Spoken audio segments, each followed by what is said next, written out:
जय। आज मौसम बहुत अच्छा है। ये बहुत ही प्यारा दिन है। मुझे लगता है कि वर्षा अभी शुरू ही होने वाली है। हमें जितनी जल्दी हो सके अपने घर पहुंच जाना चाहिए। हाँ, तुम ठीक कह रहे हो। ओह, वर्षा शुरू हो गई। भाई, क्या मैं तुमसे कुछ पूछ सकता हूं? हाँ हाँ, क्यों नहीं। जैसा कि हमें पता है कि बादल आकाश में होते हैं और वर्षा की बूंदें बादलों से गिरती हैं। वर्षा की बूंदें सदैव पृथ्वी की ओर नीचे ही क्यों गिरती हैं? ये ऊपर को क्यों नहीं चली जाती?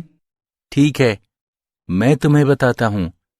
पृथ्वी के गुरुत्वाकर्षण बल के कारण ही वर्षा की बूंदें सदैव नीचे पृथ्वी की ओर ही गिरती हैं। गुरुत्वाकर्षण बल के कारण ही पौधों की पत्तियां भी सदैव नीचे भूमि पर ही गिरती हैं। कोई भी ऊपर फेंकी जाने वाली चीज नीचे आकर पृथ्वी पर गिर जाती है। ठीक, अब मुझे मेरे प्रश्न का उत्तर मिल गया। भाई, मैं इस बारे में और जानना चाहता हूं। क्या तुम मुझे बता सकते हो? हाँ, बिल्कुल यश। मैं तुम्हें गुरुत्वाकर्षण के बारे में और बताता हूं। उद्देश्य। इस पाठ के अंत में आप निम्न करने में सक्षम हो जाएंगे। गुरुत्वाकर्षण को परिभाषित करना, केपलर के नियमों तथा गुरुत्वाकर्षण के नियम को परिभाषित करना, गुरुत्वीय त्वरण का मापन करना, पृथ्वी के पृष्ठ के ऊपर तथा नीचे गुरुत्वीय त्वरण का मापन करना, गुरुत्वीय स्थितिज ऊर्जा को परिभाषित करना, पलायन चाल को समझना, भू उपग्रहों और उनकी ऊर्जा के बारे में समझना, भूस्थैतिक तथा ध्रुवीय उपग्रहों के बारे में समझना, भारहीनता को परिभाषित करना। परिभाषा। गुरुत्वाकर्षण एक प्राकृतिक परिघटना है जो भौतिक वस्तुओं को उनके द्रव्यमानों के समानुपाती बल से आकर्षित करती है। गुरुत्वाकर्षण द्रव्यमान युक्त वस्तुओं को भार प्रदान करने वाले कारक के रूप में सर्वाधिक ज्ञात है, जो उन वस्तुओं को छोड़े जाने पर उनके भूमि पर गिरने का कारण बनता है। गुरुत्वाकर्षण पृथ्वी व अन्य ग्रहों को सूर्य के परितः उनकी कक्षाओं में बनाए रखता है तथा ज्वार भाटों का भी कारण बनता है। केपलर के नियम। केपलर ने 3 नियम प्रतिपादित किए। ये नियम हैं कक्षाओं का नियम, क्षेत्रफलों का नियम और आवर्तकालों का नियम। कक्षाओं का नियम। सभी ग्रह दीर्घवृत्तीय कक्षाओं में गति करते हैं तथा सूर्य इसकी एक नाभि पर स्थित होता है। क्षेत्रफलों का नियम। सूर्य से किसी ग्रह को मिलाने वाली रेखा समान समय अंतरालों में समान क्षेत्रफल प्राप्त करती है। यह नियम इस प्रेक्षण के आधार पर बनाया गया है कि सूर्य से अधिक दूरी होने पर होने के समय ग्रह धीमी गति करते प्रतीत होते हैं, जबकि सूर्य के निकट होने पर ग्रहों की गति अपेक्षाकृत तीव्र हो जाती है। आवर्तकालों का नियम। किसी ग्रह के परिक्रमण काल का वर्ग उस ग्रह द्वारा अनुरेखित दीर्घवृत्त के अर्ध दीर्घ अक्ष के घन के अनुक्रमानुपाती होता है। माना कि टी सूर्य के परितः परिक्रमण की अवधि है तथा आर सूर्य एवं ग्रह के बीच की माध्य त्रिज्या है। टी वर्ग अनुक्रमानुपातिक है आर घन के। टी वर्ग बराबर है के आर घन के। गुरुत्वाकर्षण का सार्वत्रिक नियम। न्यूटन के गुरुत्वाकर्षण के नियम के अनुसार इस विश्व में प्रत्येक कण दूसरे कण को एक बल द्वारा आकर्षित करता है, जिसका परिमाण दोनों कणों के द्रव्यमानों के गुणनफल के अनुक्रमानुपाती तथा उनके बीच की दूरी के वर्ग के व्युत्क्रमानुपाती होता है। इस बल की दिशा दोनों कणों को मिलाने वाली रेखा के अनुदिश होती है। r दूरी से पृथक किए गए m1 और m2 द्रव्यमानों वाले दो कणों के लिए F बराबर gm1 m2 बटे r वर्ग है। नियतांक g गुरुत्वाकर्षण का सार्वत्रिक नियतांक कहलाता है। गोलीय पिंड में कुल द्रव्यमान इसके केंद्र पर संकेंद्रित माना जाता है। अन्य आकृतियों वाले पिंडों के लिए द्रव्यमान के वितरण पर विचार किया जाता है। गुरुत्वीय स्थिरांक। नियतांक g गुरुत्वाकर्षण का सार्वत्रिक स्थिरांक कहलाता है। गुरुत्वीय स्थिरांक का सार्वत्रिक मान निम्न द्वारा व्यक्त होता है। g बराबर 6.67 गुणे 10 की घात घटा 11 न्यूटन मीटर वर्ग प्रति किलोग्राम वर्ग है। g का आयामी सूत्र ये होता है।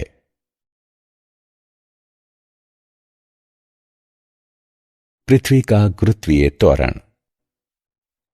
जब एक वस्तु पृथ्वी पर होती है जबकि दूसरी वस्तु इसके पृष्ठ पर या इसके निकट होती है, तो पृथ्वी द्वारा अन्य वस्तु पर लगाया जाने वाला आकर्षण का बल गुरुत्वीय बल कहलाता है।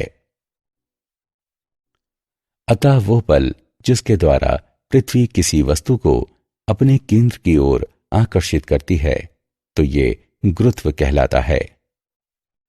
पृथ्वी के पृष्ठ पर रखी m द्रव्यमान की कोई वस्तु एक बल का अनुभव करती है, जिसे निम्न रूप में व्यक्त किया जाता है, जहां me द्रव्यमान तथा re पृथ्वी की त्रिज्या है। गति के नियमों के अनुसार इस बल के कारण वस्तु एक त्वरण g का अनुभव करती है, जो निम्न रूप में व्यक्त किया जाता है। स्मॉल g बराबर कैपिटल G गुणे me बटे re वर्ग। पृथ्वी के पृष्ठ के नीचे तथा ऊपर गुरुत्वीय त्वरण। पृथ्वी के पृष्ठ पर g का मान एक स्थान से दूसरे स्थान पर परिवर्तित होता है तथा जब हम पृथ्वी के पृष्ठ के ऊपर और नीचे जाते हैं तो भी ये परिवर्तित होता है। ऊंचाई के साथ परिवर्तन। पृथ्वी के पृष्ठ के ऊपर जाने पर g का मान कम हो जाता है। m द्रव्यमान की वस्तु को पृथ्वी के पृष्ठ के ऊपर h ऊंचाई तक उठाने पर गुरुत्वीय त्वरण निम्न होगा। g डैश बराबर g गुणे 1 माइनस 2h बटे r। गहराई के साथ परिवर्तन। जैसे जैसे हम पृथ्वी के पृष्ठ के अंदर जाते हैं, पृथ्वी का अपने केंद्र की ओर वस्तु को आकर्षित करने वाला द्रव्यमान घटता जाता है और इसलिए g का मान निरंतर घटता है। पृथ्वी के पृष्ठ के नीचे h दूरी पर एक वस्तु m के लिए गुरुत्वीय त्वरण निम्न होगा। g डैश बराबर g गुणे 1 माइनस 2h बटे re। गुरुत्वीय स्थितिज ऊर्जा। गुरुत्वीय क्षेत्र में एक बिंदु पर गुरुत्वीय स्थितिज ऊर्जा एक इकाई द्रव्यमान को अनंत से उस बिंदु पर लाने के लिए किए गए कार्य की मात्रा होती है। जब m द्रव्यमान को अन्य द्रव्यमान m के गुरुत्वीय क्षेत्र में एक स्थिति से अन्य स्थिति में इससे दूर हटाया जाता है, तो m और m के बीच गुरुत्वाकर्षण बल के विरुद्ध बाह्य बल द्वारा कुछ कार्य किया जाता है।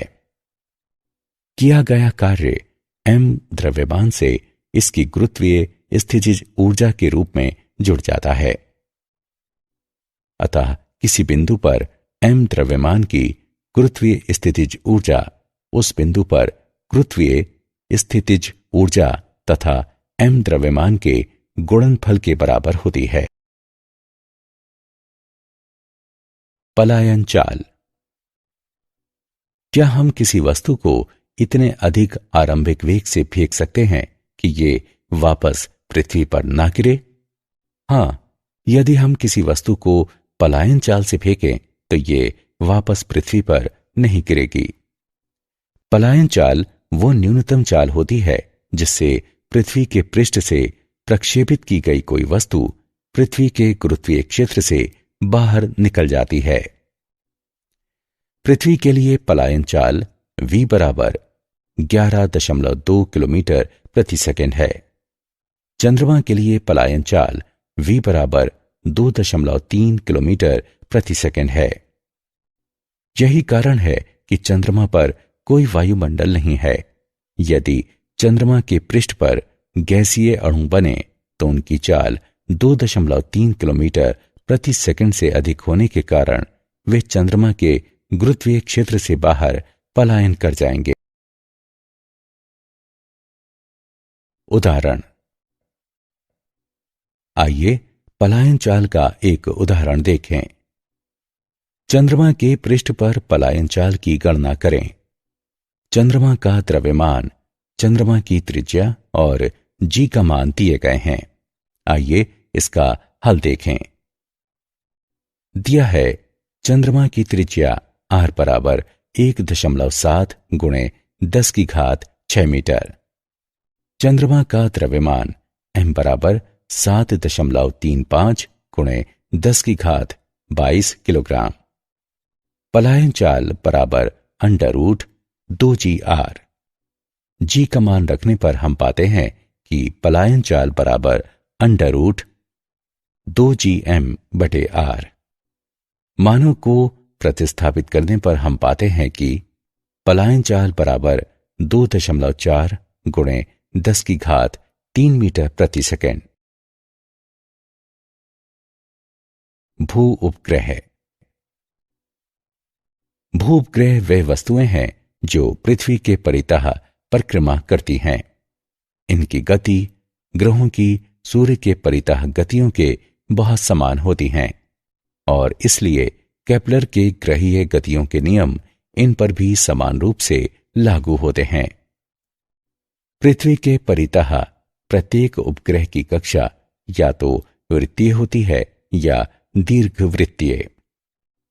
चंद्रमा पृथ्वी का एकमात्र प्राकृतिक उपग्रह है जिसकी कक्षा लगभग वृत्तीय है और जिसका आवर्तकाल लगभग 27.3 दिनों का है। कृत्रिम उपग्रह ऐसी वस्तु होती है जो कक्षा में मानवीय प्रयास से स्थापित की जाती है। कृत्रिम उपग्रहों के निम्न उपयोग हैं।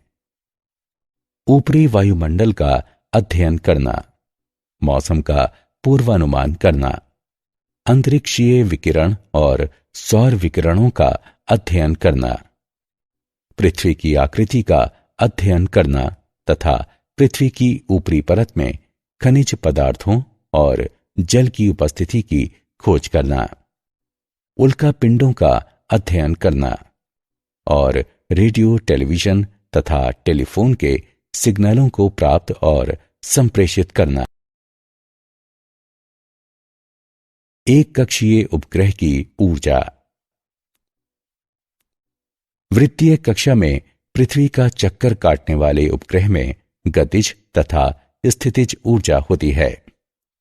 चूंकि यह पृथ्वी के गुरुत्वीय क्षेत्र में होता है इसलिए इसकी स्थितिज ऊर्जा U बराबर -GMEM/RE होती है, जहां M उपग्रह का द्रव्यमान है।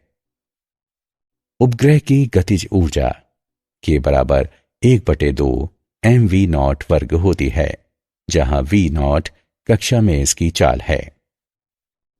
वृत्तीय गति के लिए आवश्यक अभिकेंद्रीय बल गुरुत्वाकर्षण द्वारा प्रदान किया जाता है। उपग्रह की गतिज ऊर्जा K उपग्रह की कुल ऊर्जा बराबर गतिज ऊर्जा प्लस स्थितिज ऊर्जा। गणना करने पर हम पाते हैं कि कुल ऊर्जा बराबर -1/2 GMEM/RE। चूंकि उपग्रह की कुल ऊर्जा ऋणात्मक होती है इसलिए ये पृथ्वी के परितः घूमता रहता है। उपग्रह के पृथ्वी के गुरुत्वाकर्षण से पलायन कर जाने के लिए इसकी कुल ऊर्जा 1/2 GME/m/RE होनी चाहिए, जिससे इसकी कुल ऊर्जा 0 हो जाती है। ये ऊर्जा उपग्रह की बंधन ऊर्जा कहलाती है। तुल्यकाली, भूस्थैतिक तथा ध्रुवीय उपग्रह। तुल्यकाली या भूस्थैतिक उपग्रह विषुवत के लगभग 22,223 मील ऊपर 24 घंटे में अपनी कक्षा में एक चक्कर पूरा करते हुए अपनी अवस्थिति बनाए रखते हैं। एक ही क्षेत्र का विस्तृत पट्टी दृश्य मौसम वैज्ञानिकों को मौसम के प्रतिमानों की निगरानी करने, विश्लेषण करने और भविष्यवाणी करने में सहायता प्रदान करता है। हालांकि पृथ्वी के वायुमंडल को पूरी तरह से समझने के लिए संपूर्ण ग्रह की निगरानी की जानी आवश्यक होती है। ध्रुवीय उपग्रह ऐसे उपग्रह होते हैं जो उत्तरी और दक्षिणी ध्रुवों से गुजरती उत्तर दक्षिण कक्षा में पृथ्वी के परितः चक्कर लगाते हैं। ध्रुवीय उपग्रह विषुवत को एक दिन में कई बार पार करते हैं। ध्रुवीय उपग्रहों के एक युग्म का उपयोग करने से यह सुनिश्चित हो जाता है कि पृथ्वी के किसी भी भाग का मापन 6 घंटे से अधिक पुराना नहीं है। अवलोकित किया जाने वाला क्षेत्र संकीर्ण रहता है, लेकिन ये अत्यंत लाभकारी होता है। भारहीनता। हम जिस तल पर खड़े होते हैं उस पर अपने पैरों के द्वारा लगाया जाने वाला प्रतिक्रियात्मक बल के कारण भार का अनुभव करते हैं। यदि जिस तल पर हम खड़े हों वह तल समान त्वरण से गतिमान हो जाए तो हमारे द्वारा अनुभव किया जाने वाला भार भिन्न होगा। किसी लिफ्ट में नीचे आते समय हम सभी ऐसा ही अनुभव करते हैं। हालांकि यदि किसी नीचे आती लिफ्ट की रस्सियां टूट जाएं तो ये गुरुत्वीय बल के प्रभाव में स्वतंत्रतापूर्वक नीचे गिरेगी और लिफ्ट के प्लेटफॉर्म पर खड़े होने के दौरान हम किसी प्रतिक्रियात्मक बल का अनुभव नहीं करेंगे। अतः हम अनुभव करेंगे कि हमारा भार 0 हो गया है, या दूसरे शब्दों में हम भारहीनता का अनुभव करेंगे। किसी उपग्रह के अंदर बैठे व्यक्ति के लिए भी ऐसे ही स्थिति होती है। कृत्रिम उपग्रह स्वतंत्रतापूर्वक गिरती वस्तुओं के समान होते हैं। क्या आप जानते हैं केपलर जोहान्नेस को ग्रहीय गति के 3 नियमों की खोज के लिए जाना जाता है, जो टाइको ब्रेहे और उनके सहयोगियों द्वारा बहुत परिश्रम पूर्वक किए गए प्रेक्षणों पर आधारित हैं। ये नियम सौर मंडल की व्यवस्था का वर्णन करते हैं। गुरुत्वीय बल अंतःक्षेपी माध्यम की प्रकृति से स्वतंत्र होता है। ये अन्य वस्तुओं की उपस्थिति या अनुपस्थिति से भी स्वतंत्र होता है। 2 वस्तुओं के बीच गुरुत्वाकर्षण बल 0 हो सकता है यदि दोनों वस्तुओं के बीच पृथक्कन अनंत कर दिया जाए। पलायन वेग वस्तु के द्रव्यमान तथा पृथ्वी या किसी अन्य ग्रह से उसके प्रक्षेपण की दिशा से स्वतंत्र होता है। सारांश। आइए हमने जो कुछ सीखा है उसे संक्षेप में दोहराएं। गुरुत्व पृथ्वी का गुरुत्वाकर्षण बल है जो पृथ्वी पर या पृथ्वी की सतह के निकट रहता है। गुरुत्वीय बल 2 कणों के बीच माध्यम पर निर्भर नहीं होता। पदार्थ का एक समान ठोस गोला गोले के बाहर स्थित कण को इस प्रकार आकृष्ट करता है कि पूरे गोले का द्रव्यमान इसके केंद्र पर संकेंद्रित होता है। किसी स्थान पर गुरुत्वीय बल की तीव्रता उस स्थल पर स्वतंत्र रूप से गिरती वस्तु में उत्पन्न त्वरण के बराबर होती है। किसी उपग्रह का कक्षीय वेग उपग्रह के द्रव्यमान से स्वतंत्र होता है। किसी उपग्रह का कक्षीय वेग पृथ्वी या किसी अन्य ग्रह के द्रव्यमान एवं त्रिज्या पर निर्भर करता है, जिसके परितः वह उपग्रह परिक्रमा करता है। भू उपग्रह पृथ्वी के परितः चक्कर काटने वाली वस्तुएं होती हैं। इनकी गति सूर्य के परितः ग्रहों की गति के लगभग समान होती है। ध्रुवीय उपग्रह उत्तर दक्षिण दिशा में कक्षा में घूमते हैं, क्योंकि पृथ्वी पूर्व पश्चिम दिशा में घूमती है। परिणाम स्वरूप उपग्रह पृथ्वी के संपूर्ण पृष्ठ का प्रेक्षण करता है।